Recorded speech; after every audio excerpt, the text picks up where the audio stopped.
নমস্কার। কলেজ পয়েন্টের এবারের আয়োজনে আমরা জানব হিন্দু শাস্ত্র ও পুরাণ মতে চন্দ্রগ্রহণের কারণ। হিন্দু ধর্মশাস্ত্রে চন্দ্রগ্রহণকে কেবল একটি জ্যোতির্বিদ্যা সংক্রান্ত ঘটনাই নয়, বরং একটি গভীর আধ্যাত্মিক এবং পৌরাণিক ঘটনা হিসেবে ব্যাখ্যা করা হয়েছে। নিচে এর প্রধান কারণ ও তাৎপর্য আলোচনা করা হল। ১. পৌরাণিক কারণ, রাহু ও কেতুর উপাখ্যান। চন্দ্রগ্রহণের সবচেয়ে প্রচলিত ব্যাখ্যাটি পাওয়া যায় শ্রীমদ্ ভাগবত পুরাণ ও বিষ্ণু পুরাণে বর্ণিত সমুদ্র মন্থন কাহিনীতে। অমৃত লাভ, দেবতা ও অসুরদের সমুদ্র মন্থনের ফলে যখন অমৃত উত্থিত হয় তখন অসুররা তা ছিনিয়ে নেয়। ভগবান বিষ্ণু তখন মোহিনী রূপ ধারণ করে দেবতাদের অমৃত পান করাতে শুরু করেন। রাহুর ছদ্মবেশ, শরভানু নামক এক অসুর দেবতাদের রূপ ধরে সূর্য ও চন্দ্রের মাঝখানে বসে অমৃত পান করে ফেলেন। পরিচয় প্রকাশ, সূর্য ও চন্দ্র তাকে চিনে ফেলেন এবং ভগবান বিষ্ণুকে ইশারা করেন। ক্ষুব্ধ হয়ে বিষ্ণু তার সুদর্শন চক্র দিয়ে ওই অসুরের মাথা কেটে ফেলেন। রাহু ও কেতু, যেহেতু সে অমৃত পান করে ফেলেছিল তাই সে মারা না গিয়ে দুই ভাগে বিভক্ত হয়ে যায়। মাথাটি রাহু এবং ধরটি কেতু নামে পরিচিত হয়।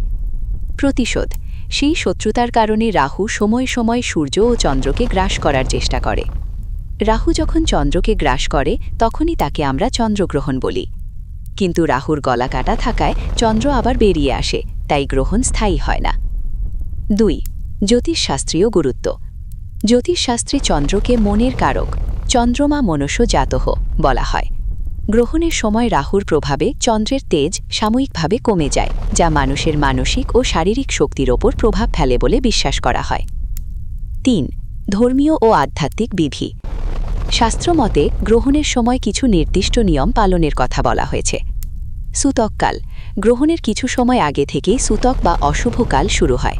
এই সময় শুভ কাজ বর্জনীয়।